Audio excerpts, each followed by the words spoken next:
chers amis, que Dieu vous bénisse. Je suis béni d'être avec vous une fois encore aujourd'hui. Voilà.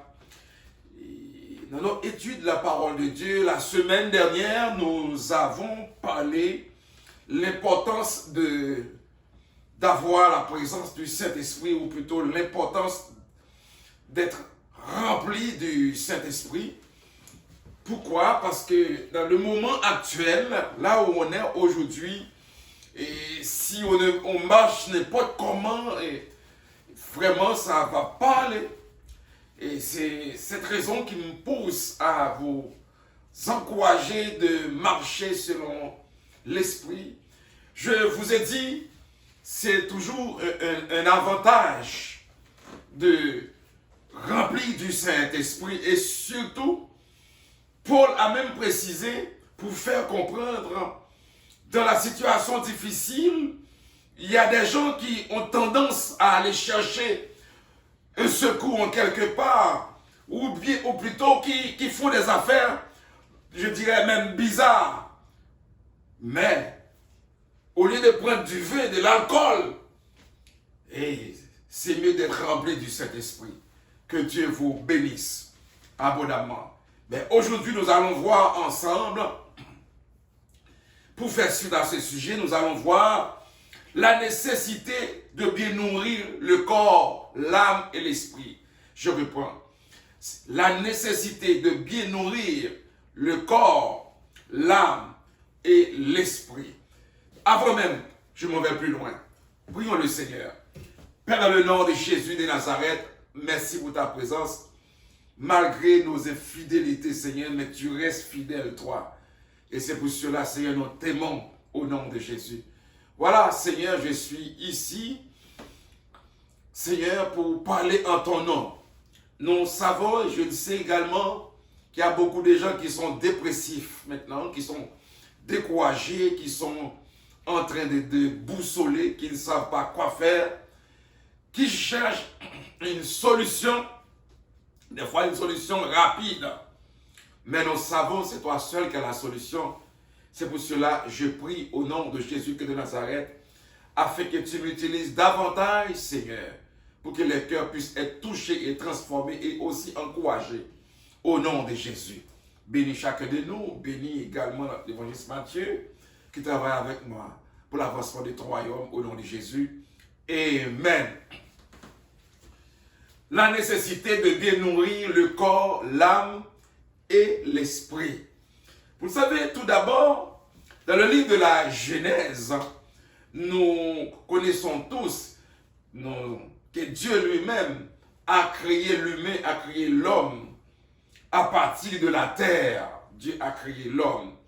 Et lorsque Dieu a créé l'homme, Dieu a souffert à la terre, sur la terre, et la terre maintenant, la boue maintenant, devient un être vivant. Alors, on voit maintenant le corps de l'homme, on voit l'esprit de l'homme, on voit l'âme maintenant. On y va. Alors, je dis bien, le thème, c'est la nécessité de bien nourrir le corps, l'âme et l'esprit. La même manière que le corps a besoin de se nourrir pour vivre, pour fonctionner. Quelqu'un ne peut pas vivre sans manger. Quelqu'un ne peut pas vivre sans boire. Il faut fonctionner. Il en est de même. L'esprit a besoin de se nourrir aussi. En plus de cela, notre corps, c'est la maison du Saint-Esprit. Dit l'apôtre Paul, 1 Corinthiens 6, 19.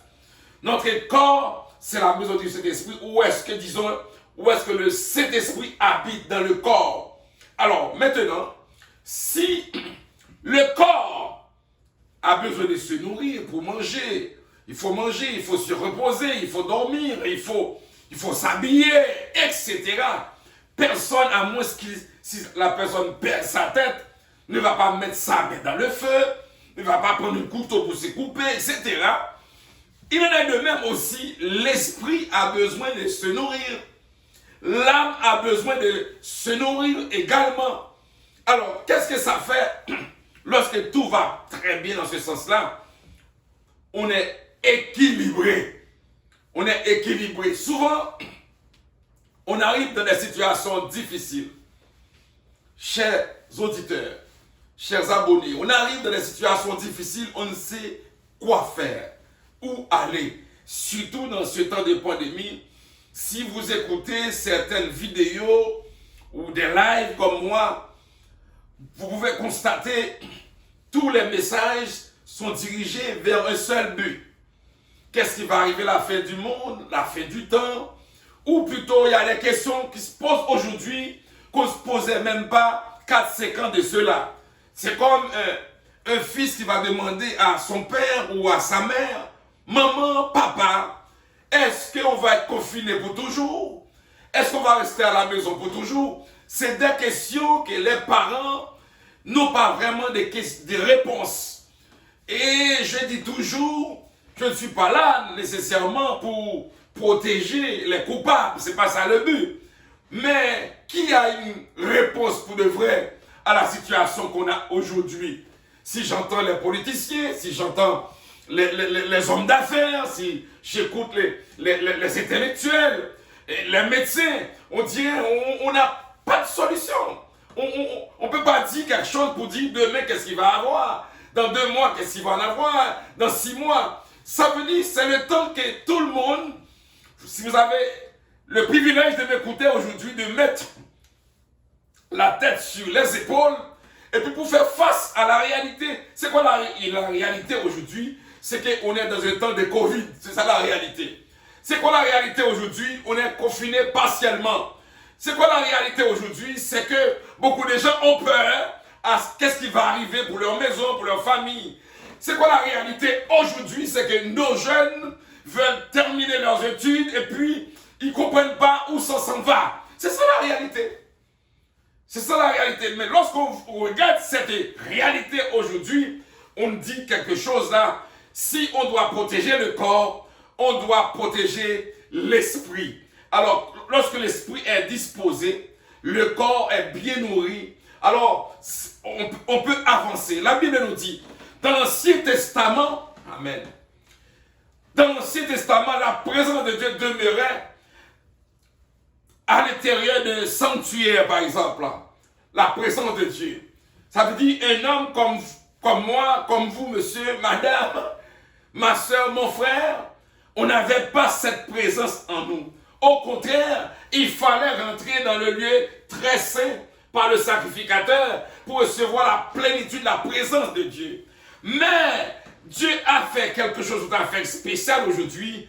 Si vous mourrez, si vous tombez en dépression, certainement avant de tomber dans cette dépression, vous allez avoir une idée quand même en tête qui va vous dire, hey, vous faites quelque chose qui n'est pas correct. Il n'y a personne qui fait quelque chose qui ne pense pas au moins une réflexion. Peut-être sur le coup d'émotion, oui. Sur le coup d'émotion, mais certainement, on peut réaliser que ce que je fais, ce que je dis ou je m'en vais, va avoir une répercussion sur ma vie.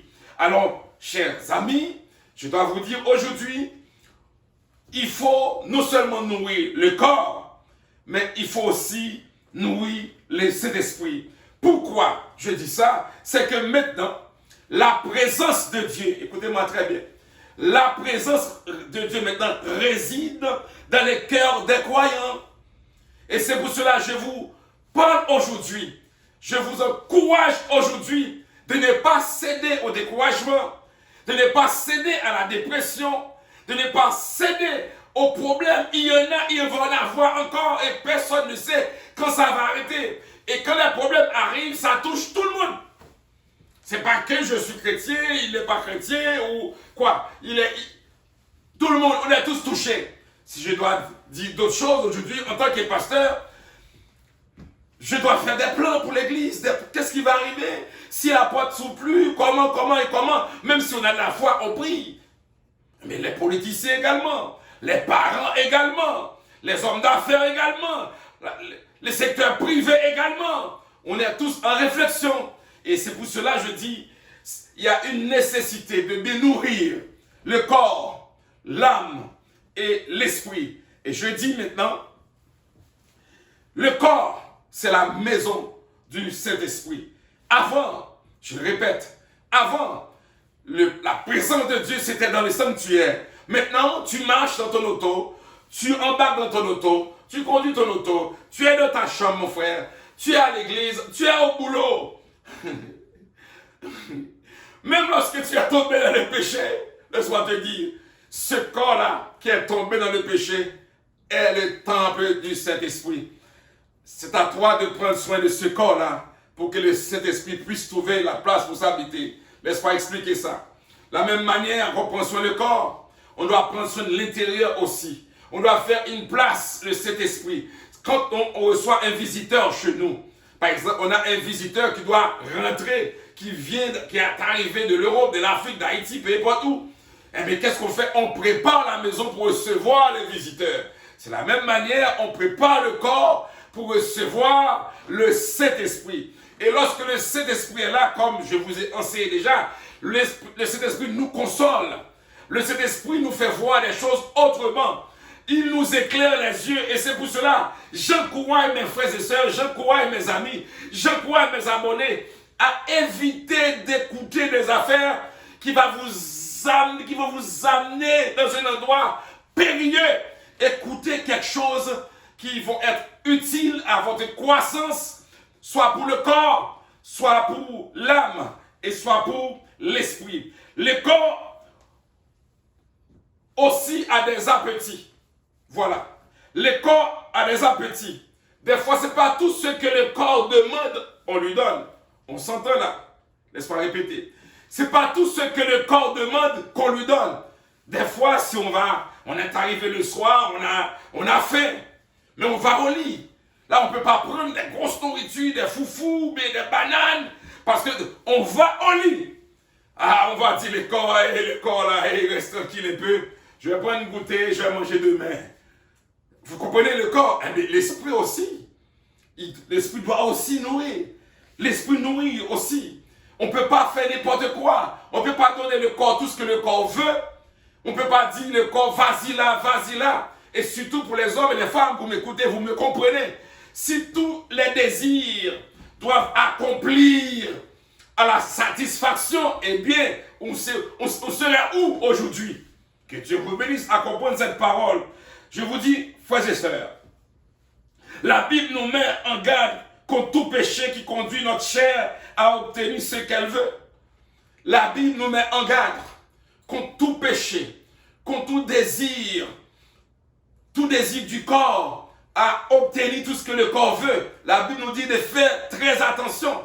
Parce que maintenant, quand on regarde, on est confiné, on regarde dehors, on dit, bon, je vais au travail, je vais de l'église, je ne peux pas visiter mon frère, ma soeur, etc., ma belle-mère, tout ça, parce qu'on peut pas, et si on arrive, on doit courir vite. Ah, on peut penser beaucoup de choses, mais réfléchissez un peu. Le corps ne peut pas être souvent satisfait. Souvent, le croyant peut se demander jusqu'où il peut aller dans le péché, tout en gardant la bénédiction de Dieu. C'est quoi qui est péché? C'est quoi qui n'est pas péché? C'est quoi, chers frères et sœurs? Il y a des désirs, des pensées, des choses qui peuvent arriver souvent sur votre chemin. Mais je dois vous dire de bien réfléchir. Parce que lorsque vous allez faire quelque chose, le Saint-Esprit qui est en vous va vous dire où vous êtes maintenant. Au nom de Jésus-Christ de Nazareth. Le piège du péché, c'est qu'il ne peut jamais satisfaire. Le corps n'est jamais satisfait. Voilà. Voilà, c'est ça. Le corps n'est jamais satisfait. Tu lui donnes, il prend. Tu lui donnes, il prend. Tu lui donnes, il prend. Tu lui donnes, il prend. Tu lui donnes, le corps prend. Mais c'est à vous, mon frère, ma soeur, de dire le corps, reste tranquille, le corps. Je ne peux plus te donner. Le corps reste tranquille. Le corps passe. Le corps voit un homme. Le corps voit une femme. Le corps, le ventre est rempli. Et on passe à côté du restaurant, le corps fait, c'est bon. On sent c'est bon, et pourtant si le ventre est rempli, il faut dire le corps reste tranquille, vous allez manger demain, mais pas pour aujourd'hui. Alors, c'est la même chose. Il faut faire attention. Les désirs charnels nous entraînent à rechercher la satisfaction. Et même si nous les satisfaisons pour un moment, le besoin revient avec plus grande intensité.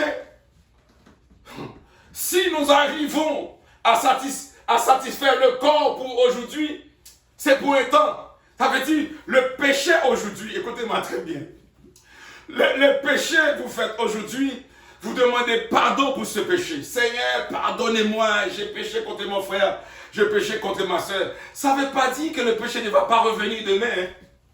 Ah là là, ah, c'est pas possible. Ça ne veut pas dire que ce problème ne va pas revenir demain. Hein. Il va revenir. Maintenant, c'est à vous de dire, moi, ce péché-là, je te connais, me connais en ce péché. Tu ne reviens plus parce que j'étais délivré, j'étais libéré. Dieu m'a pardonné, je ne veux rien savoir de toi, sors de moi au nom de Jésus-Christ de Nazareth. Et je dois dire, si je comprends bien, qu'il n'y a personne qui est fort. Il n'y a personne qui est fort sans la présence du Saint-Esprit. Cela devient un cercle vicieux. Le péché, c'est un cercle vicieux. Et c'est comme ça, quelqu'un qui tombe là. Il y a un vieux proverbe chez nous qui dit, une femme peut tomber 7 fois, mais un homme, c'est pas beaucoup de fois.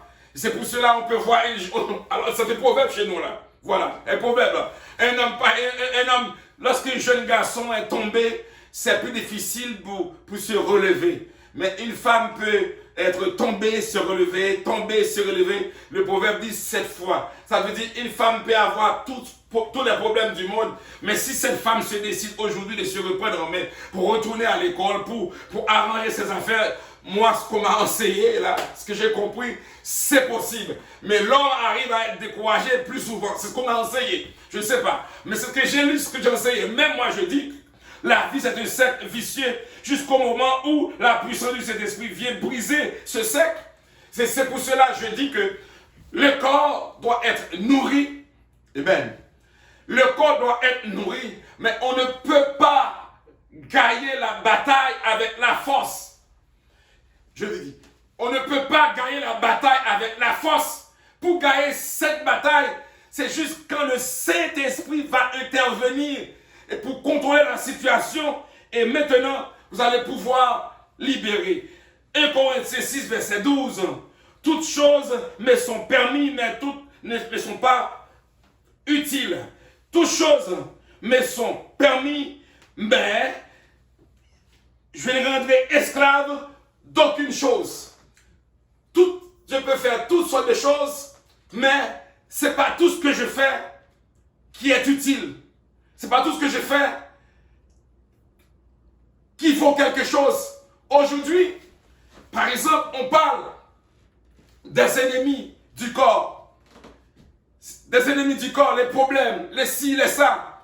Mais je dois dire aujourd'hui, quand vous faites quelque chose où vous voulez satisfaire votre corps charnel, vous voulez faire quelque chose pour vous plaire, mais regardez quelque chose. Comment ça va être? Et si le Saint-Esprit veut intervenir dans votre vie, il faut l'accepter.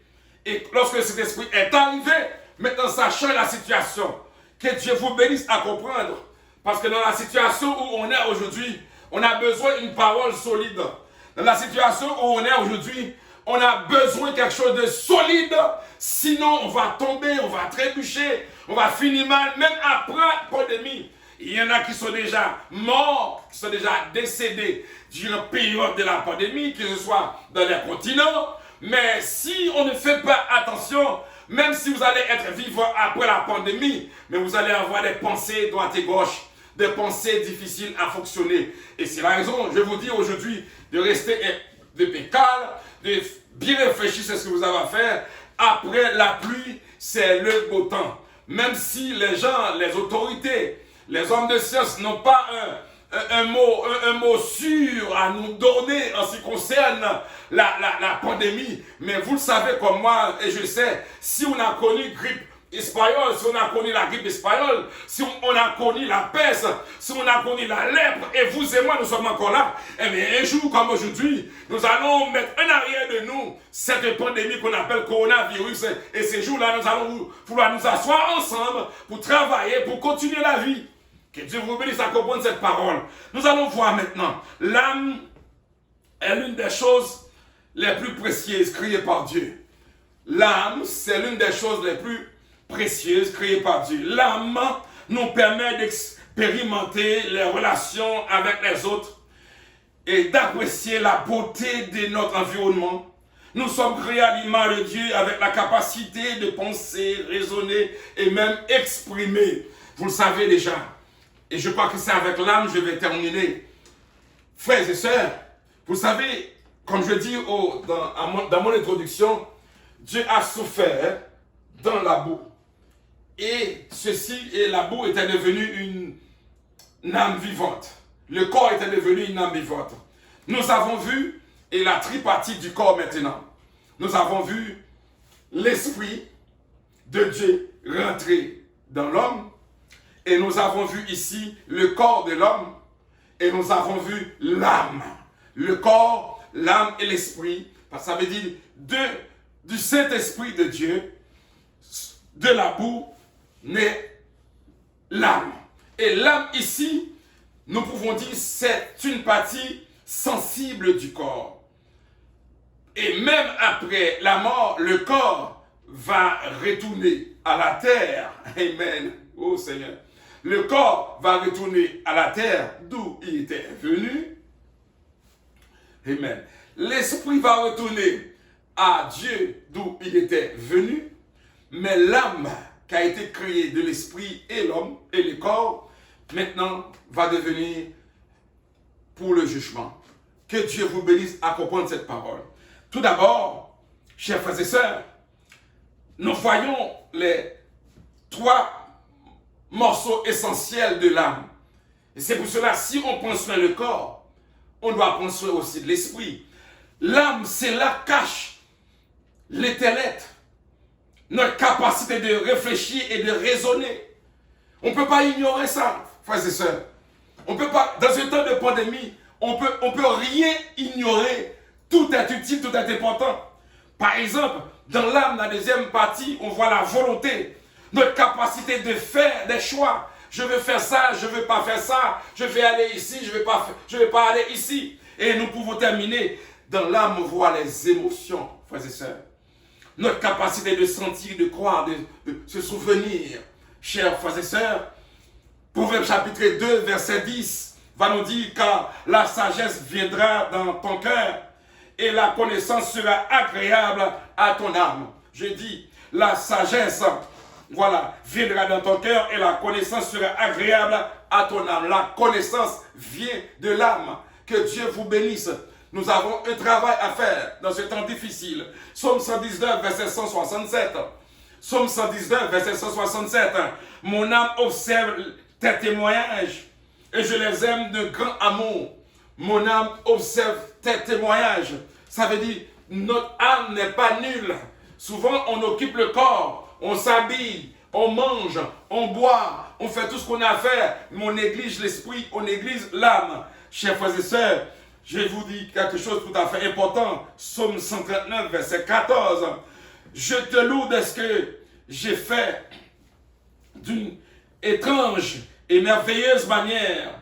Tes œuvres sont merveilleuses et mon âme le sait très bien. Tes œuvres sont agréables, sont merveilleuses, sont admirables, chers frères et sœurs. Et le Samuel va terminer pour dire, mon âme le reconnaît, mon âme l'accepte. Chers frères et sœurs, je dois vous dire une chose. Ton âme, aujourd'hui, il ne faut rien négliger. Je vous ai dit la fois dernière, il ne faut pas être rempli du vin. Le vin, l'alcool, ce n'est pas la solution. Je vous l'ai dit, aujourd'hui, je vous dis, le corps aussi a besoin de se nourrir. L'âme a besoin de se nourrir. Parce qu'avec ça, vous allez pouvoir avancer. Chers frères et sœurs, je vais prier pour vous avant de partir. Laissez-moi vous dire une chose tout à fait importante avant de quitter. Vous allez faire face avec des questions sans réponse. Vous avez entendu beaucoup de gens dans les médias qui préparent des manifestations. Vous regardez en Europe qu'il y a des manifestations, etc. Mais laissez-moi dire une chose.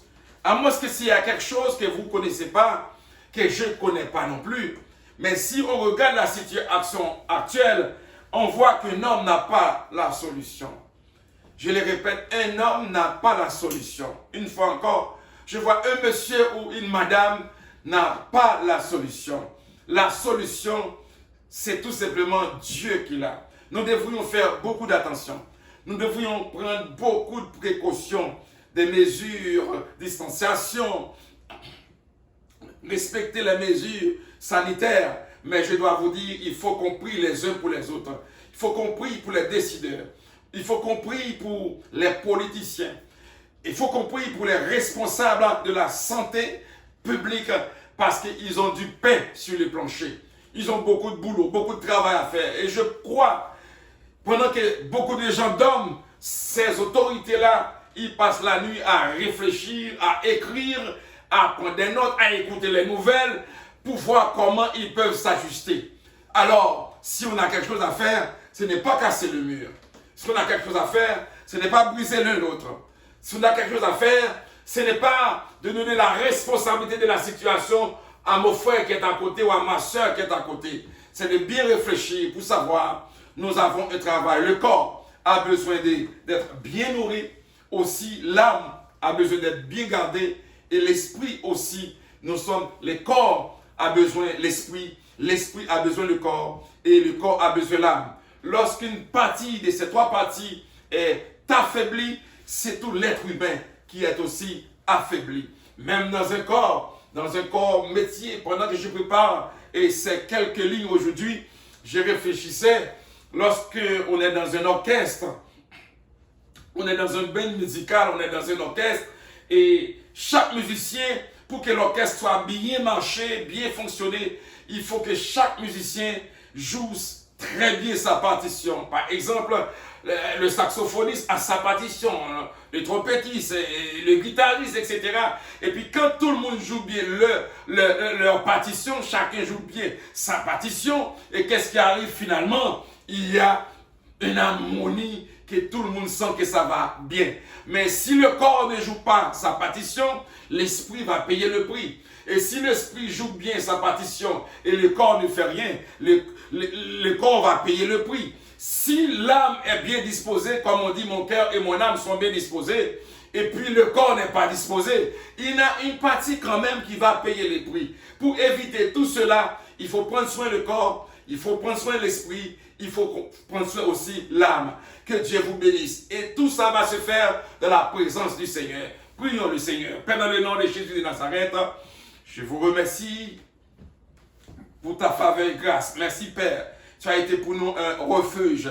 Tu as permis, malgré le temps qui nous bouscule, que nous soyons ici, Seigneur, pour parler à ton peuple. Permets que ce message puisse arriver au bon endroit, en temps et en lieu, afin qu'un cœur qui était bouleversé, palpité, angoissé, puisse trouver le réconfort au nom de Jésus. Et moi-même, ton serviteur, j'ai besoin de toi, j'ai soif de ta présence, divin chef de ma foi. Dans ma faiblesse immense, je ne peux rien faire sans toi. Chaque jour, à chaque moment, j'ai besoin de toi. Remplis ton serviteur de ta présence, afin que je puisse, Seigneur, parler en ton nom, à ceux qui ont faim puissent trouver de quoi manger, ceux qui ont soif puissent trouver de quoi à boire pour l'avancement de ton règne. Je prie, Père, au nom de Jésus. Alléluia, la louange et la gloire au siècle des siècles.